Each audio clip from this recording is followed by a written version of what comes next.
Shalom, brothers and sisters in Yahuwah Elohim, and welcome to our midweek Bible study. How y'all doing, gang? I hope you're having a good week. Here we are, halfway through it. Yeah, I hope everybody's doing well. Well, gang, welcome. And tonight we're going to be studying Debarim, which is Deuteronomy, and we'll be in chapters 19, 20, and 21. So go ahead and grab your Bibles so that you can read along with me. Eyes to see, ears to hear. Got to get them both, both things. And we'll get started tonight, okay? All right, gang, here we go. Wet my whistle a little bit. All right.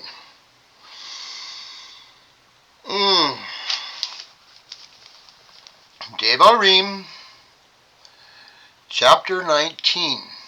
Okay? Alright.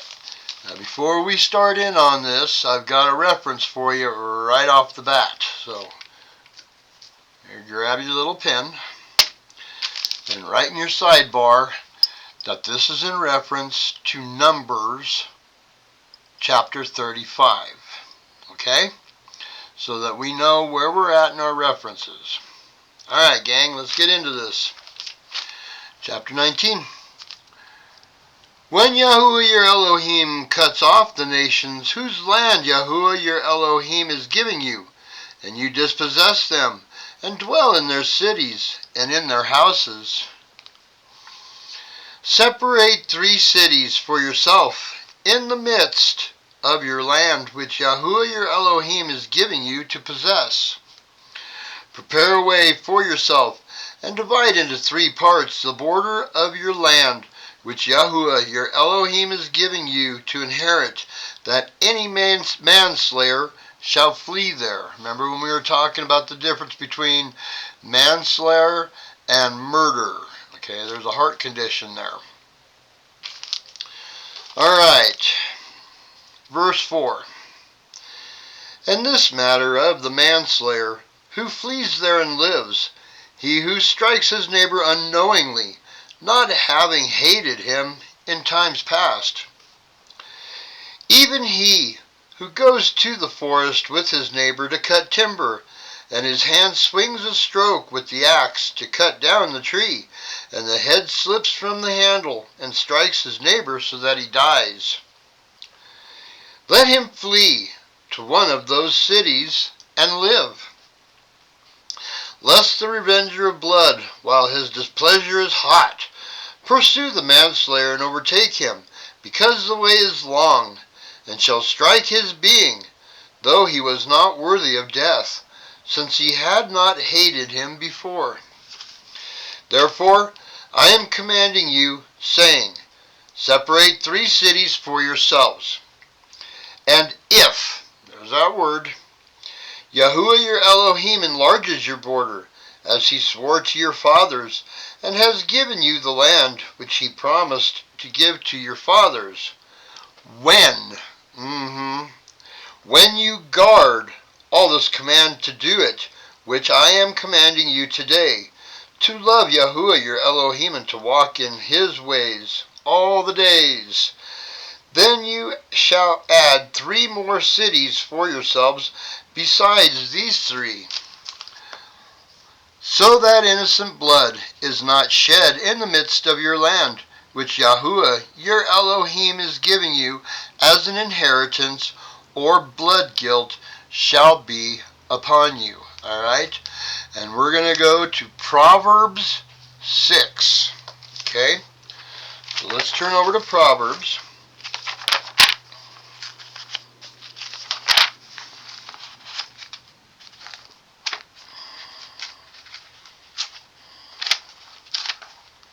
There we go. Proverbs 6, and we're going to go to verse 12. Okay? If you're in the scriptures, it's page 734. Alright. A man of Baal, a wicked man, walks with a perverse mouth, winks with his eyes, shuffles his feet, points with his fingers. Perverseness is in his heart, plotting evil at all times. He sends out strife. Therefore, his calamity comes suddenly. Instantly he is broken, and there is no healing. These 6 matters Yahuwah hates, and 7 are an abomination to him: a proud look, a lying tongue, a hand shedding innocent blood, abortion, a heart devising wicked schemes, feet quick to run to evil, a false witness breathing out lies, and one who causes strife among brothers. My son, watch over your father's command, and do not forsake the Torah of your mother. Bind them on your heart always. Okay? Tie them around your neck. Alright, let's go back to Debarim. Verse 11. This is about murder. But when anyone hates his neighbor, and shall lie in wait for him, and rise against him, and strike his being, so that he dies, then he shall flee to one of these cities. And the elders of his city shall send, and bring him from there, and give him into the hand of the revenger of blood, and he shall die. Murder, okay? The heart condition. You're hating on somebody, and you're plotting their death, and you pull it off. Okay? So there's a difference between manslaughter and murder. Okay, just so we're square on all that. Verse 13. Your eye shall not pardon him, but you shall purge the blood of innocent blood from Yisrael, so that it might be well with you. You got to purge that evil out. So the murderer ends up getting killed to shed his blood in place of the innocent blood that was shed. See how that atones? Okay? Verse 14, do not remove your neighbor's boundary, which those in the past have set, in your inheritance, which you inherit in the land that Yahuwah your Elohim is giving you to possess. One witness does not rise up against any man concerning any crookedness or any sin that he commits. At the mouth of 2 witnesses or at the mouth of 3 witnesses, a matter is established. Remember, we talked about if you're going to try to condemn somebody or accuse somebody of something, there has to be at least 2 to 3 witnesses, or else you can't do it. And if you are with ill intent trying to go after somebody and you end up getting that person killed, it's on you. The blood is on your hands. Even though you might not have gotten caught, Yahuwah knows, and he will hold you responsible for that murder, because it is murder. You get a bunch of people riled up about somebody, falsely accusing them, and you get them killed, it's on you. Alright. Verse 16. When a malicious witness rises up against any man to accuse him of turning aside, then both men who have the dispute shall stand before Yahuwah, before the priests and the judges who serve in those days. And the judges shall diligently search, and see if the witness is a false witness, who has falsely accused his brother. Then you shall do to him as he thought to have done to his brother. Thus you shall purge the evil from your midst. So if the judges can prove that somebody is throwing around false accusations, guess what? The accuser. Verse 20. And let the rest hear and fear, and never again do this evil matter in your midst. And let your eye not pardon. Life for life, eye for eye, tooth for tooth, hand for hand, foot for foot. Okay? Yeah, that's how all that works. Alright. Chapter 20. When you go out to battle against your enemies, and shall see horses and chariots and people more numerous than you, do not be afraid of them, for Yahuwah your Elohim, who brought you up from the land of Mitzrayim, is with you. And it shall be, when you draw near to the battle, the priest shall come and speak to the people. Okay? And here's your reference for that. Exodus 15, verse 3. So go ahead and write that in your sidebar here so that you have it, because that's your reference for that. Verse 3, and shall say to them, Hear, O Yisrael, you are drawing near today to battle with your enemies. Do not let your heart faint. Do not fear, or tremble, or be afraid before them. For Yahuwah your Elohim is he who goes with you to fight for you against your enemies, to save you. And the officer shall speak to the people, saying, Who is the man who has built a new house, and has not dedicated it? Let him go, and return to his house, lest he die in the battle, and another man dedicate it. And who is the man who has planted a vineyard, and has not yet begun to use it? Let him also go, and return to his house, lest he die in the battle, and another man should begin to use it. And who is the man who is engaged to a woman, and has not taken her? Let him go, and return to his house, lest he die in the battle, and another man takes her. And the officer shall speak further to the people, and say, Who is the man who is afraid and tender of heart? Let him go, and return to his house, lest the heart of his brother faints, like his heart. And it shall be, when the officers have finished speaking to the people, that they shall appoint commanders of the divisions to lead the people. This is all about sending home the faint of heart. They have other things on their mind, whether they've just built a house and haven't had a chance to dedicate it, or they planted a vineyard and haven't had a chance to use it, or if they're engaged to a woman and haven't had a chance to marry her. Yeah, we don't want them thinking other things and disrupting all of everybody else's attitude, the morale. So you send those people home, okay? Get them out of there. It's only the ones that are ready and willing and able that go to the fight, okay? All right, verse 10.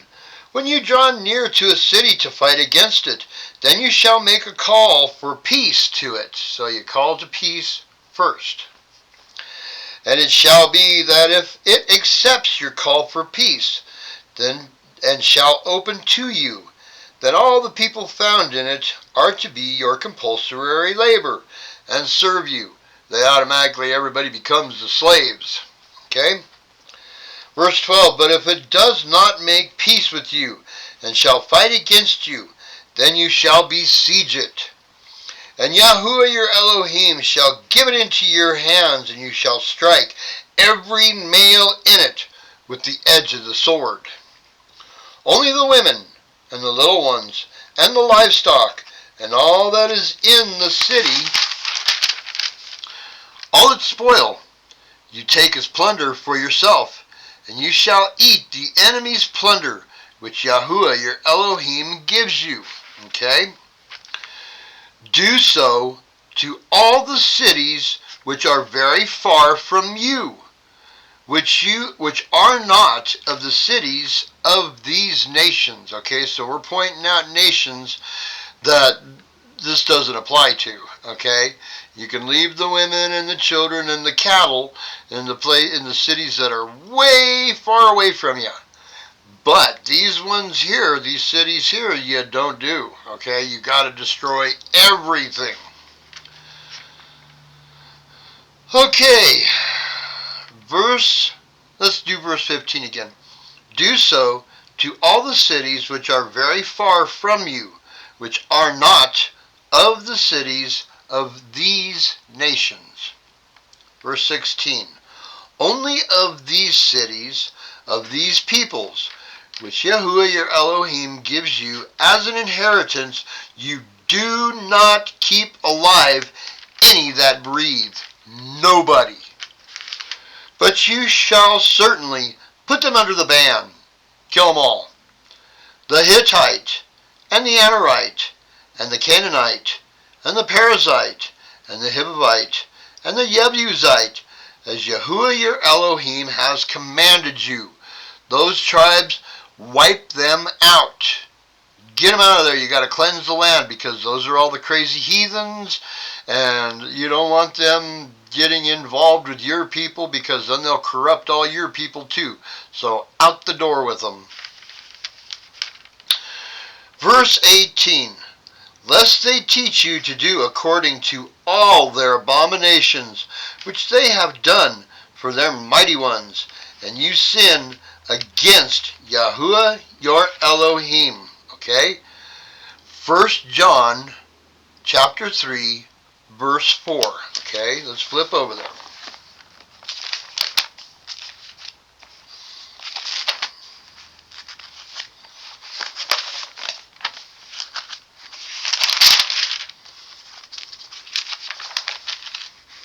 Oops, too far.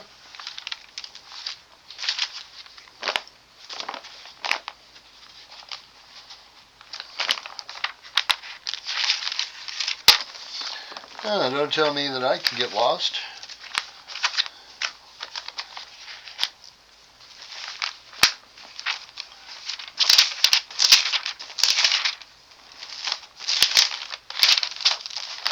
Yeah, I can. Okay.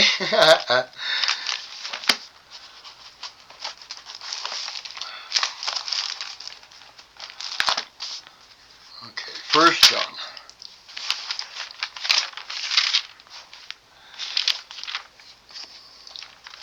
Yeah, let's see if I can make a mess out of this tonight. 1 John. Okay, here we go. It's page 1192 in the scriptures. Okay? Boy, oh boy. 1 John chapter 3, verse 4.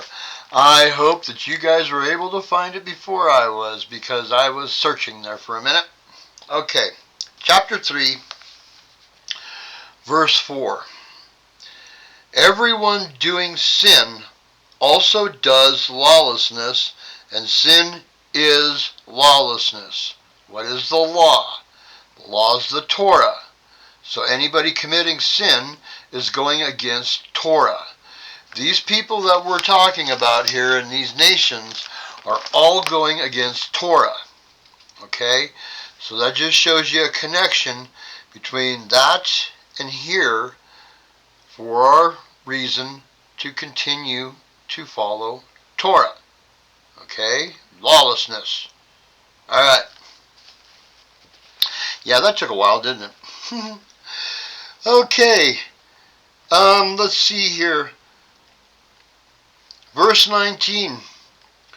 When you besiege a city for a long time by fighting against it to take it, you do not destroy its trees by wielding an axe against them. If you do eat of them, do not cut them down. For it is the tree of the field, a man, to be besieged by you. Only the trees which you know are not trees for food, you do destroy, and cut down, and build siege work against the city that is fighting against you until it falls. Okay? Practicality. Yah is very practical in everything that he does. This is practicality.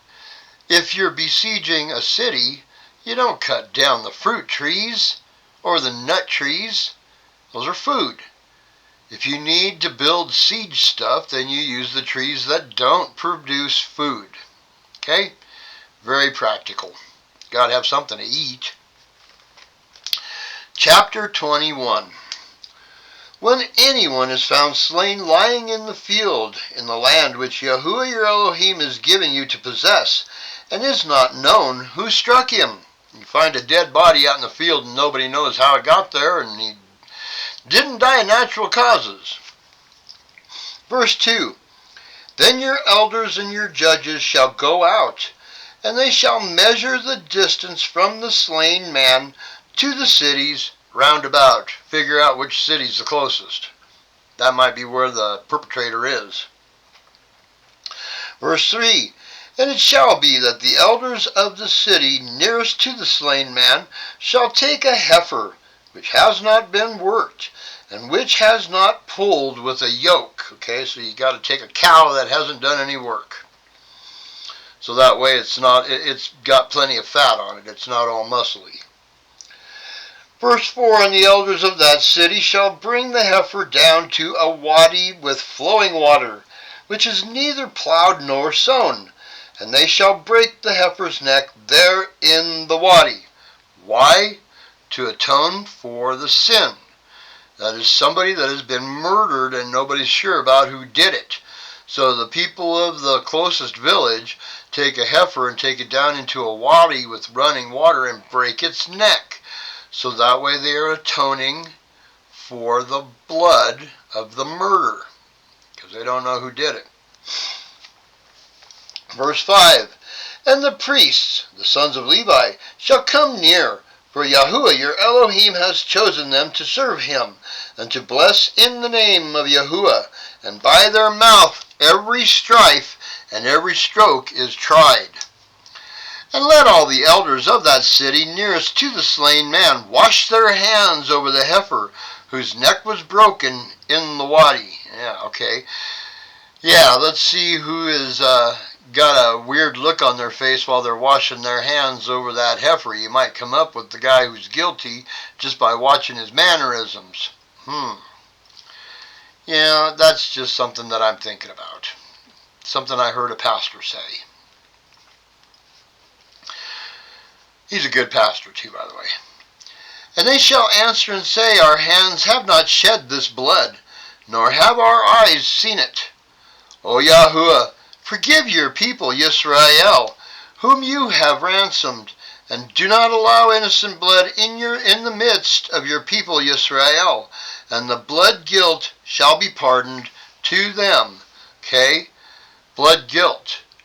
They're washing away the blood guilt through the atonement of sin. Okay? See what they're doing there?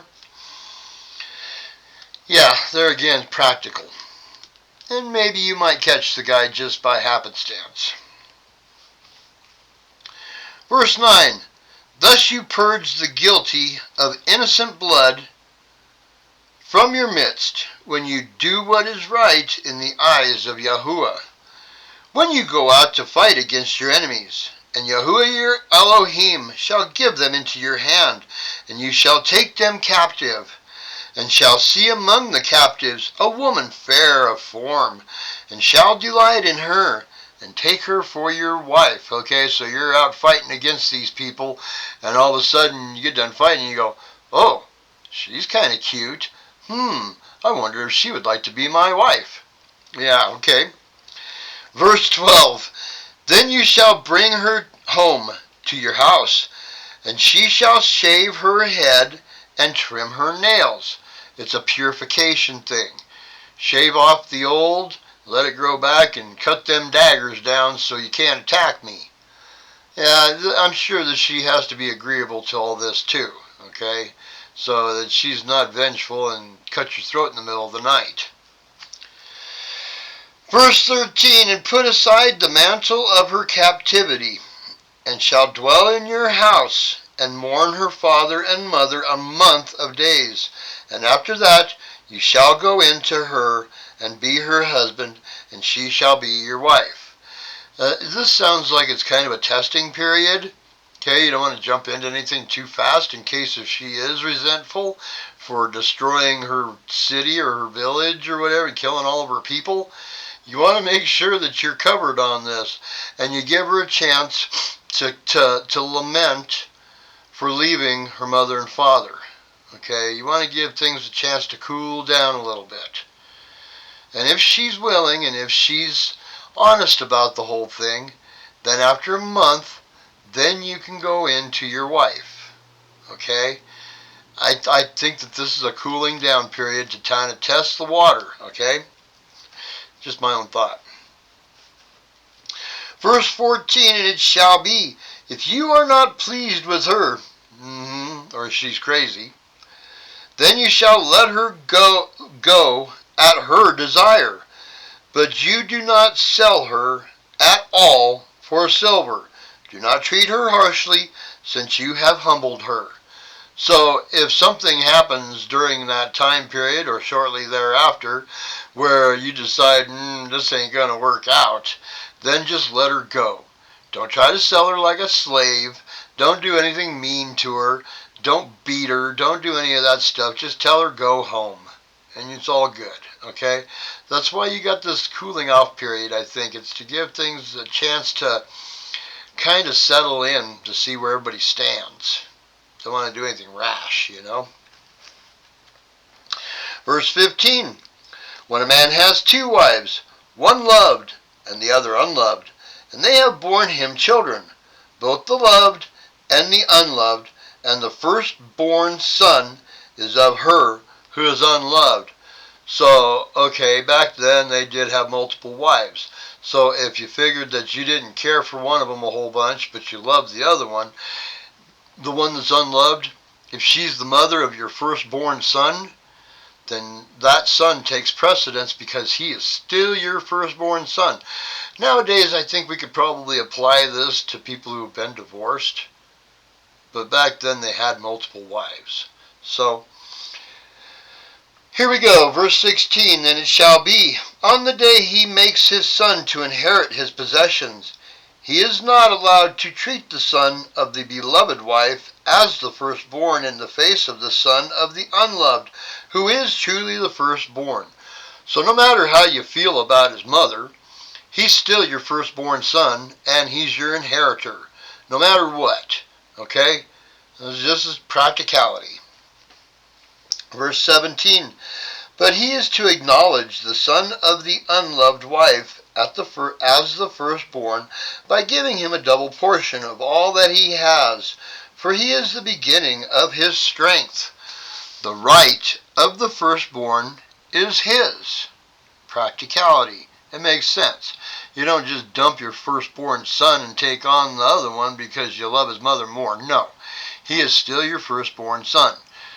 I can't even imagine doing that to children anyway. That's horrible. Who cares about how you feel about their mother? Just take care of your kids. Of course, that's today. Back then, it was a little different. And we should not be having divorced wives. We should not be getting divorced, okay? That's not good. Verse 18, when a man has a wayward and rebellious son who is not listening to the voice of his father or the voice of his mother, and who, when they have disciplined him, does not listen to him, rebellious son, he is just a turd. He doesn't want to listen to anybody says. He keeps getting in trouble. He's just a pain in everybody's fanny because he won't listen. Verse 19, then his father and his mother shall take hold of him and bring him out to the elders of his city, to the gates of his city, and shall say to the elders of his city, this son of ours is wayward and rebellious. He is not listening to our voice. He is a glutton and a drunkard. Then all the men of his city shall stone him to death with stones. Thus you shall purge the evil from your midst, and let all of Israel hear and fear. Okay? Yeah. Now, do you really think that this happened a lot? I kind of doubt it.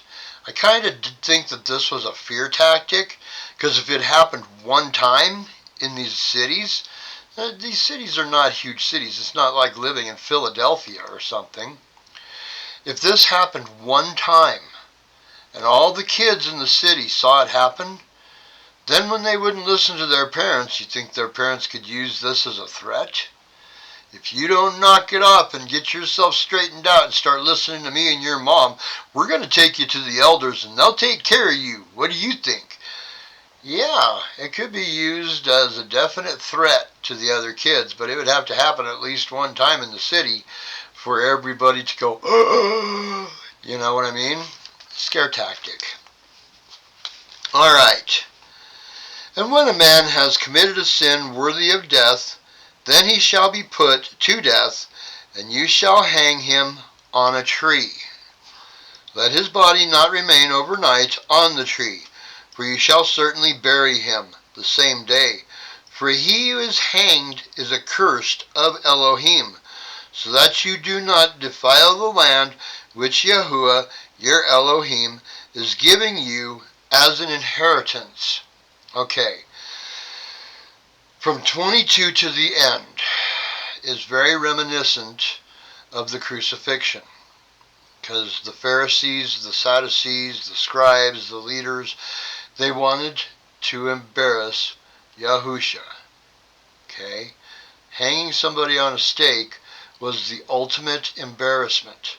Let's go ahead and turn to Matthew 27:27 real quick, okay?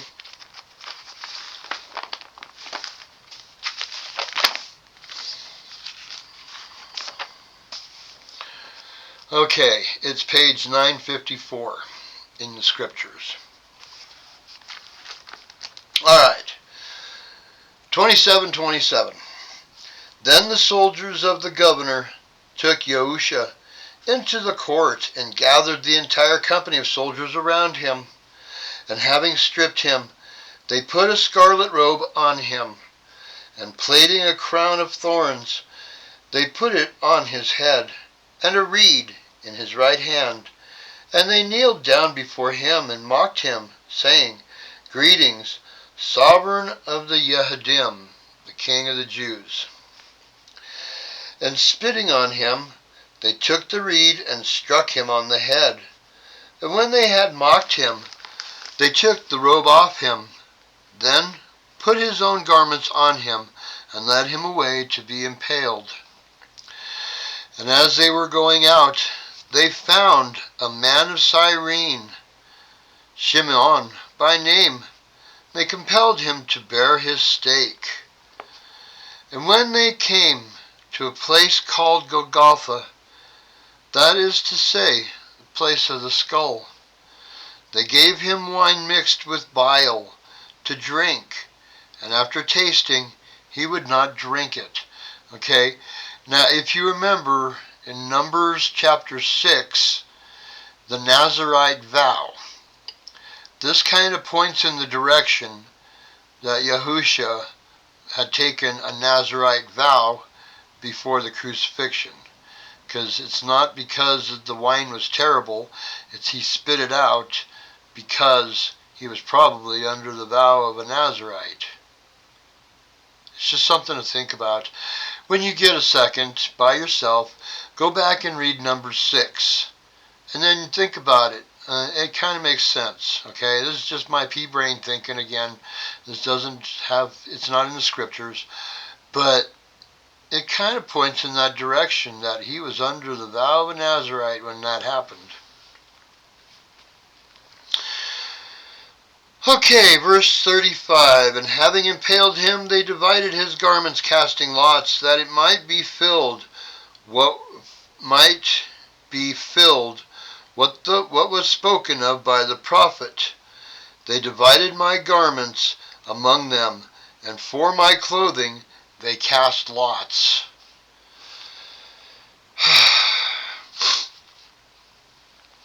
And sitting down, they guarded him there, and they put over his head the writing charge against him. This is Yahusha, the sovereign of the Yehudim, the king of the Jews. Then 2 robbers were impaled with him, one on the right, and another on the left. And those passing by were blaspheming him, shaking their heads, and saying, You who destroy the dwelling place, and build it in 3 days, save yourself. If you are the son of Elohim, come down from the stake. And likewise the chief priests with the scribes and the elders mocking said, He saved others, he is unable to save himself.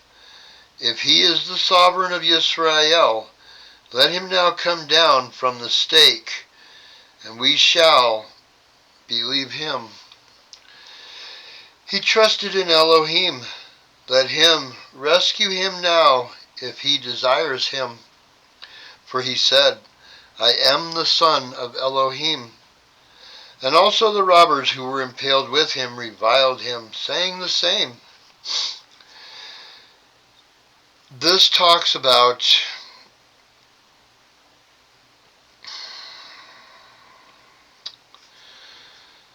when you get down through it and you get to verse 20, when you get to verse 57,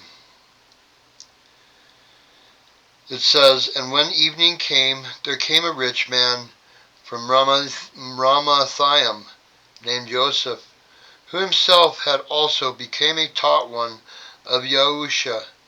And he went to Pilate and asked for the body of Yahusha. Then Pilate commanded the body to be given to him.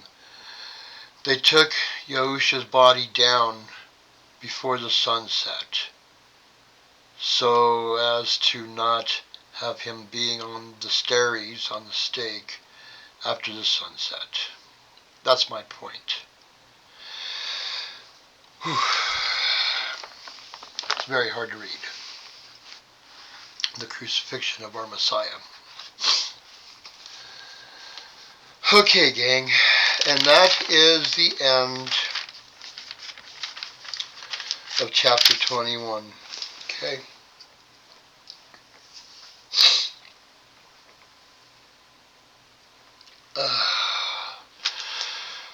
Okay, gang.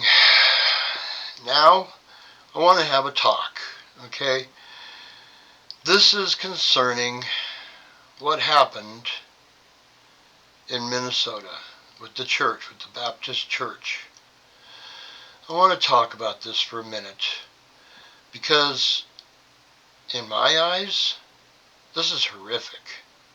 This is absolutely horrific that these heathens, and that's what they are, they're heathens, were allowed to enter this place of worship. Okay? Even though the Christians are misled and mistaught, and there's a lot going on there with Christians, deceived, they are still seeking Yahuwah. Okay? So that makes them one of us. Even though they're still deceived, they are declaring Yahusha as their Savior, as their Messiah. Okay, which makes them one of us. Allowing these heathens into their tent of appointment, because that's how I look at a Christian church, it's just like the tent of appointment, okay? By allowing these heathens in to raise a ruckus inside that church and to scare everybody in that church and to just be an absolute nurse. They were desecrating that church with their mere presence. Okay? This is disgusting. This is absolutely disgusting. And the reason that this is happening is because these Christian men have been wussified. Turn the other cheek. So nobody is standing up for anything. If you watch those people that are sitting there, they're sitting there stiff as a board, looking straight ahead. Nobody is reacting. They're all just sitting there like they're zombies straight ahead. They're looking to the pastor for guidance, and the pastor failed them. He failed them. He should have intercepted that crowd coming through the door and rebuked them in the name of Yahushua Messiah and sent them packing. And if they didn't leave, then he should have taken some force to get them out of there. Should have been aggressive. Yeah, aggressive. That's right. As men, as the keepers of our home, we are to be priests and kings in our home. That means protectors. And when there's a threat, we are to stand and protect. Okay? Real quick, I want to turn to Luke 22. 36 and 38. Okay, so turn to Luke 22. We're going to look at this real quick.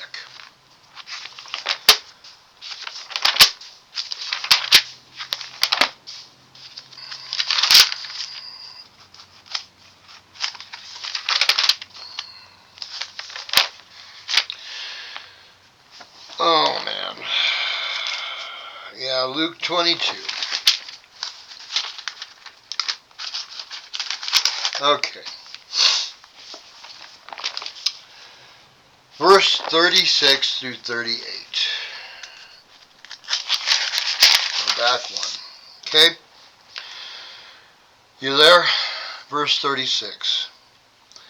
And he said to them, But now, let him who has a purse take it, likewise also a bag, and let him who has no sword sell his garment and buy one.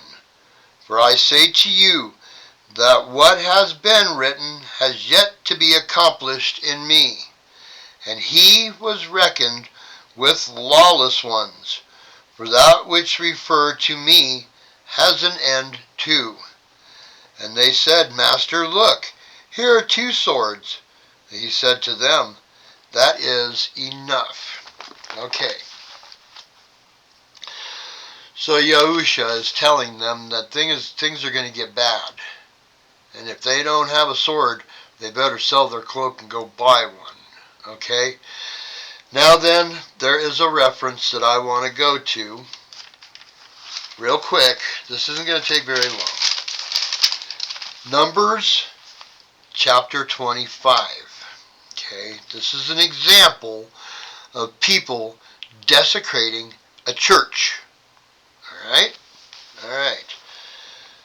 Are you there? Okay.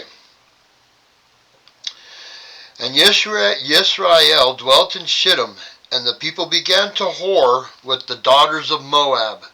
They are mingling their seed with the heathens. And they invited the people to go to the slaughterings of their mighty ones, and the people ate and bowed down to their mighty ones.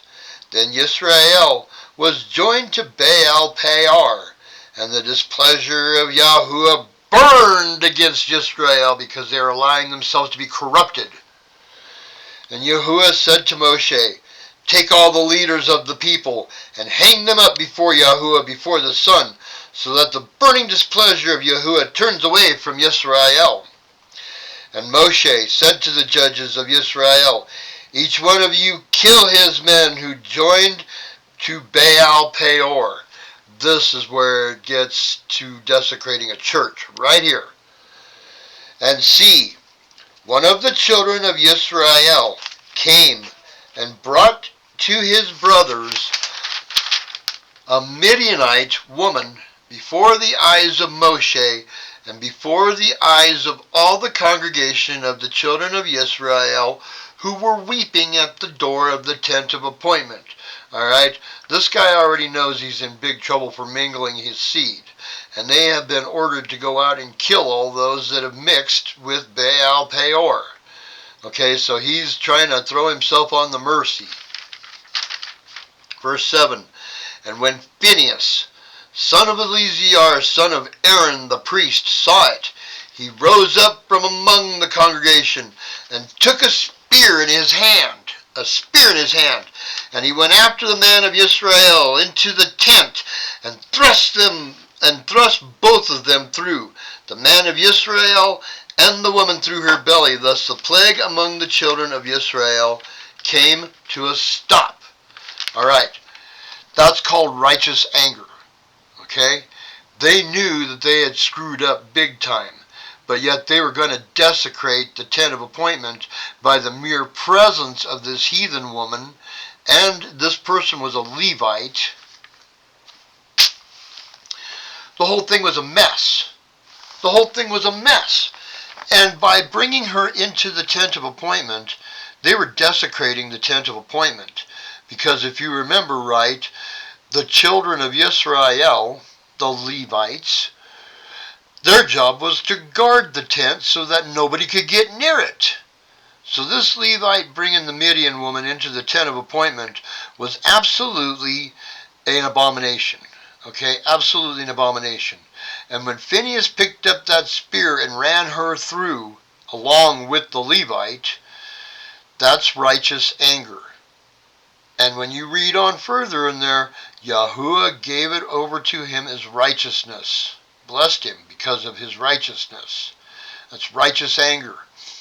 Do not allow anyone to come. If you go to church, if you're lucky enough to have a church that you attend and people that you love that attend that church and you are a congregation, you need to talk to your pastor about defending the church. Because now that they have done this in this Baptist church, this is going to set precedents for other events. Because nobody did anything. Nobody did anything about it. They didn't push back. They didn't tell them to leave. They didn't rebuke them. They did nothing. They fled. They fled and allowed the heathens to take over their church. Okay. Think about this for a minute. I know my knife is a little bit extreme, but I'm trying to get a point across to you. Think about this for a minute, folks. Ishmael is within our gates. Okay? What would have happened if this would have happened in a mosque? They wouldn't have fled. Now then, Ishmael has seen the weakness of the Christian churches. Do you think Ishmael might take advantage of that? Do you think that Ishmael now feels a little more empowered to attack Christian churches? For the safety of your congregation, pastors, I'm talking to you. For the safety of your congregation, please go through your congregation. Find volunteers that are willing to be security, okay? And when you find volunteers that are willing to be security, I've got the name of a company, and they're an awesome company. They are brothers and sisters. They're brothers and sisters in Yahuwah, and they're awesome, awesome people, okay? They do training, all right? I want you to call up Refuge Medical. Look on their website. I'm going to post it down there in the comments. It'll be a knowledge nugget in my comments, all right? Or in the box, in the description box, okay? Look up Refuge Medical. They are awesome, okay? They're in Spiro, Oklahoma, and they do training for church groups, for churches, for congregations. They have special classes that they train your congregation to be able to handle these situations. These are brothers and sisters. They're not just Joe Blow, we're going to go gunning. They're brothers and sisters, and they're very, very good at what they do. And if you are serious about church security, you will look them up. Give them a call down at Refuge Medical and talk to them. Look on their website, see the classes that they offer, and give them a call and talk to them. They don't have AI anything. You'll actually talk to a human being. If you call on the phone, they answer their own phones. Okay? So give them a call and talk to them down there and see what they can tell you and see what they can do for your congregation to help you out, to train you so that you have a trained defense force in your church to handle these kind of situations. As we get further and further into judgment, this is going to start becoming more and more of a problem. All right? And this is something that we need to handle. If I was blessed, if I was a pastor, I'm not a pastor, but if I was, and if I was blessed with a congregation of people that I loved, that I was leading the flock, and I was teaching these people and helping them and doing all the pastor things, there's no way that I would leave my congregation unprotected. No way. And by teaching the turn the other cheek, they're just making everybody weaker. They can't be doing that. They need to prepare their congregations. This is a bad thing. I'm really happy that nobody got hurt when the heathens came rushing in. I'm glad nobody got hurt. But those people of that church, they should have stood up for themselves, and they should have chased those people out into the streets.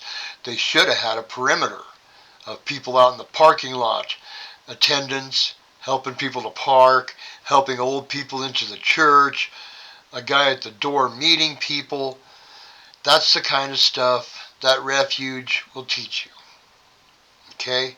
They should have had a perimeter to not even let those people close to the inside of that church. But they didn't. And these small churches are so vulnerable to this. So please, talk to your pastors, talk to your congregation, and then talk to Refuge Medical. Like I said, I'll post a link down in the description box, okay? Alright, gang, I just felt as though we needed to discuss that. It's so important. We might not have swords nowadays. You know, we might not carry a sword, but we do have a way to protect ourselves. And everyone should be able to use that to defend the people of the church. Okay? And like we were just reading about, the people that are a little more weak-willed, that aren't willing to defend, have them do other things. Have them help get people out of that church. Teach them first aid, which Refuge can help you with that too, and they will. They'll help you to learn first aid so that you can be your own first responders. And they'll also teach you about all the equipment that you need, which they have to. Refuge Medical is a medical company, so that's what they do. They do training, and they have first aid kits. Okay? They will train you, so that way the people that are not involved in the actual defending of the church can help the innocent get out of there, can get the innocent to a rendezvous point where you can do a first responder thing and treat wounds and get people organized and do head counts and do all of that stuff. Okay? So everybody doesn't need to be out there Billy the Kid, but they need help in other ways. Okay? And if you talk to Refuge, they will help you through all of that. These are good people. There's not very many people that I will promote on my channel. This is Yah's channel, but on this channel. But they are definitely worth promoting. They're good people. They really are. They're very, very good people. So give Refuge a holler and see what they say. I know they got some classes coming up here in the next few months for church security. So check it out. Alright? Alright, gang. That's all I've got for tonight. Sorry if I freaked everybody out with that knife, but I'm trying to make a point. Okay?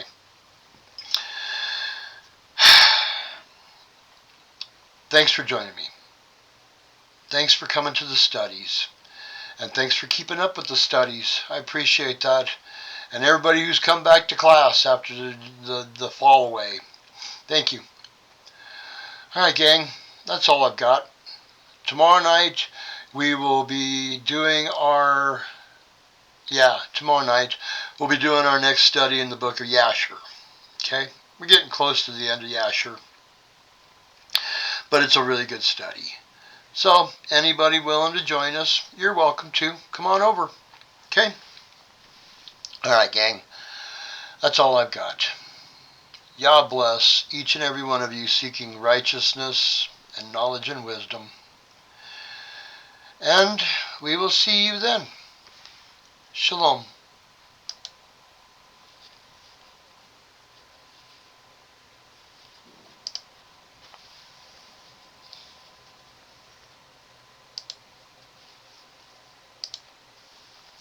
Still here, huh?